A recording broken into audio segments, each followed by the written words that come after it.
दोस्तों, मुझे आपको बताने में बड़ी खुशी हो रही है कि आज का ये जो वीडियो है ये आपके लिए एक स्पेशल गिफ्ट है। इसका रीज़न ये है कि हमारे एक क्लाइंट है मिस्टर चैतन्य, उनके साथ नवंबर में मेरी एक मीटिंग हुई और उनका एक सवाल था कि सर बिजनेस को ऑटोमेट कैसे करें। उसके लिए प्रैक्टिकली जो सॉल्यूशंस हो सकते हैं वो मैंने उन्हें दिए। लेकिन मेरे दिमाग में एक सवाल आया कि क्यों ना ये वीडियो मैं बनाऊं और हमारे सब्सक्राइबर को भी ये गिफ्ट करूं, और इसीलिए आज मैंने ये वीडियो बनाया। और मुझे यकीन है कि ये वीडियो आप आखिर तक देखिए, ये 5 स्टेप्स को फॉलो करिए and I am assure you कि आपका बिजनेस भी बहुत जल्द ऑटोमेट हो जाएगा।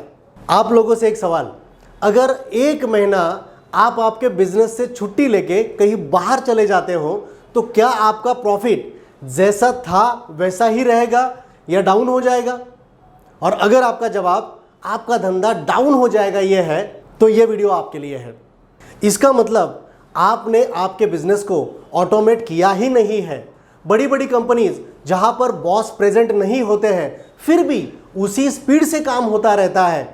जैसे कि टाटा ग्रुप की 33 कंपनीज है और बहुत बढ़िया काम कर रही है। इसका मतलब क्या है? इसका मतलब एक ही है कि वो लोग बहुत बढ़िया ऑटोमेशन प्रोसेस पे काम कर रहे हैं।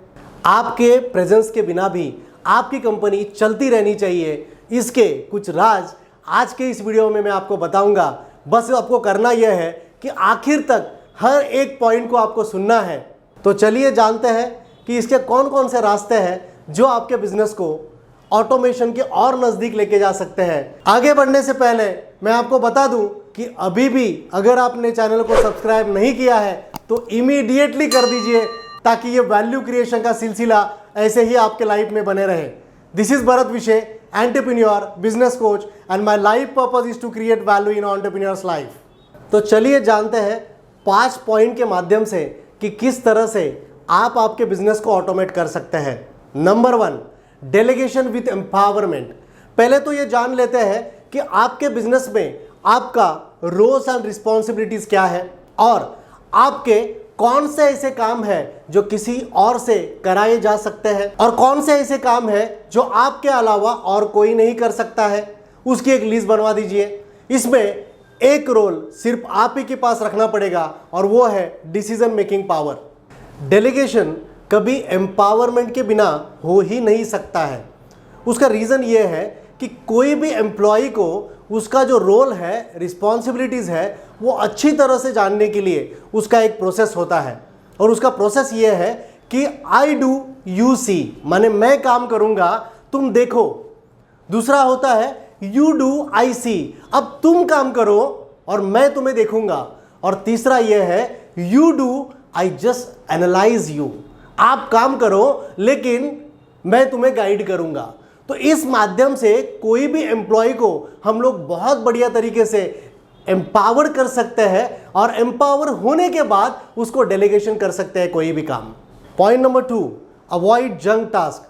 हम कोई ना कोई एक सेगमेंट में बहुत अच्छे होते हैं। जैसे कि कोई बॉस सेल्स में अच्छे होते हैं, कोई निगोशिएशन में अच्छे होते हैं, तो कोई अकाउंटिंग में। लेकिन एक बार आपने ये सारे कामों की एक लिस्ट बना दी तो आप जानकर हैरान रह जाओगे कि इसमें से बहुत सारे रोल्स या रिस्पॉन्सिबिलिटीज ऐसे हैं जो आप दूसरों को सौंप सकते हो। एक एंटरप्रेन्योर को जितना हो सके उतना जंक एक्टिविटीज़ को डिलीट करना चाहिए और उनको रोकड़ा एक्टिविटीज़ पे फोकस करना चाहिए। रोज़ाना की स्केड्यूल में वो एक बार स्केड्यूल को अगर जांच के देख ले तो उनको समझ में आएगा कि कौन सी ऐसी एक्टिविटीज़ है जो आपको रेवेन्यू क्रिएट करके दे सकती है। ऑटोमेशन का सबसे इंपॉर्टेंट स्टेप जो है वो है कंपनी पॉलिसीज़। आप आपके बिजनेस में इतना माहिर हो गए हो कि आपके बिजनेस में अब तक क्या क्या प्रॉब्लम्स आए हैं और उसका सोल्यूशन क्या है ये आपको पता चल गया है। अभी एक्सपीरियंसेस को पॉलिसीज में कन्वर्ट करना बहुत ही ज़रूरी है। Experience should be convert into a company policy और इस प्रोसेस को बोलते हैं पॉलिसीज़। कंपनी पॉलिसीज़ कितना इंपॉर्टेंट रोल निभाती है उसका एक छोटा सा एग्जांपल मैं आपको देना चाहूँगा। जैसे कि आपको एक गारमेंट के दुकान में गए और वहाँ पे आपने कोई एक शर्ट ले लिया और एम्प्लॉय ने उसका प्राइसिंग बताया 2000 रुपये। अभी आप वो ओनर को पहचानते हो तो आप एम्प्लॉय को क्या बोलोगे कि इसमें मुझे डिस्काउंट करवा दो। अभी वो बेचारा ना बोल रहा है, लेकिन फिर भी आपने उसको थोड़ा प्रेशराइज कर लिया, थोड़ा रिक्वेस्ट कर लिया, तो वो बोलता है कि आप सर से पूछ लीजिएगा। उनके ओनर से बात करने के बाद वो ओनर ने उनको इशारा कर दिया कि भाई ये हमारा बहुत पुराना क्लाइंट है, 20% डिस्काउंट कर दो। अभी इससे क्या हो गया देखो कि ये कंपनी का, ये शॉप का कोई भी पॉलिसीज नहीं है, मतलब इसका डुप्लीकेशन नहीं हो सकता है।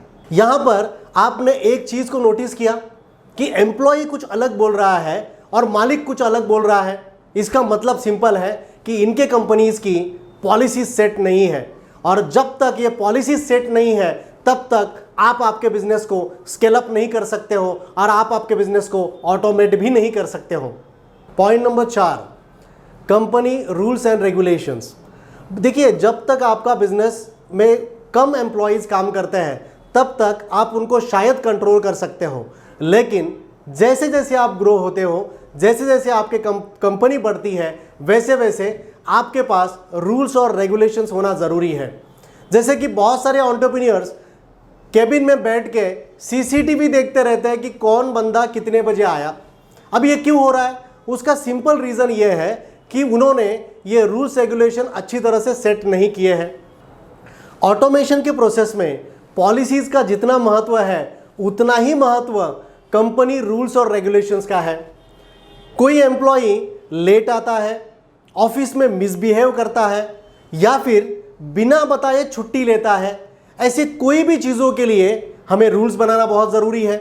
जैसे कि एक एग्जांपल दे दूं, हमारा जो कंपनी है विषय एजुकेशन प्राइवेट लिमिटेड, यहाँ पर महीने भर में 3 लेट मार्क को हम लोग एक्सेप्ट करते हैं। 10:30 बजे का टाइमिंग है, और अगर 10:31 पे कोई आएगा, it counted a late mark, और 3 लेट मार्क हो गए तो एक दिन उनका कट जाता है। तो इस रूल्स और रेगुलेशन से क्या होता है कि लोगों का टाइम पे आना, ये रूल्स बन गया उनके लिए, और हमें हर बार उनको कंट्रोल करने की ज़रूरत नहीं पड़ती है। इसीलिए हम लोग कहते हैं कि अगर कंपनी को ऑटोमेट बनाना है तो इसके लिए रूल्स और रेगुलेशन होना बहुत ही ज़रूरी है। Point number 5, meetings. जब भी आप टीम मीटिंग्स लेते हो वो टाइम पे ज़्यादा से ज़्यादा नंबर्स में बात करें। सेल्स टारगेट क्या है, पिछले साल इस महीने का ट्रैक रिकॉर्ड क्या है। पिछले साल का 2 करोड़ का टारगेट कंप्लीट करने के लिए सारे एग्जीक्यूटिव्स ने मिलके 30,000 कॉल्स किए थे, ये डेटा आपके पास है।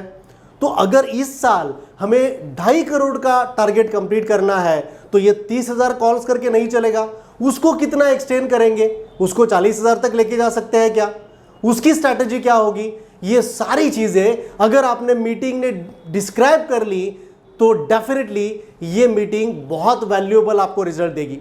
इस तरह से आपने नंबर्स में बात करना शुरू कर दिया तो इजीली आप सॉफ्टवेयर की मदद से उसको ऑटोमेट कर पाओगे। ये 5 स्टेप्स को आपने आपके बिजनेस में अप्लाई कर दिया तो आपका बिजनेस ऑटोमेशन प्रोसेस में आ ही जाएगा, और मुझे यकीन है कि ये इंफॉर्मेशन आपके बिजनेस के लिए बहुत वैल्यूएबल साबित हो रही है। और मैं चाहता हूं कि ये इंफॉर्मेशन, ये वीडियो आप ज़्यादा से ज़्यादा आपके एंटरप्रेन्योर दोस्तों तक पहुंचाए ताकि ये वैल्यू क्रिएशन का जो सिलसिला है ये बने रहे। Thank you very much and all the best.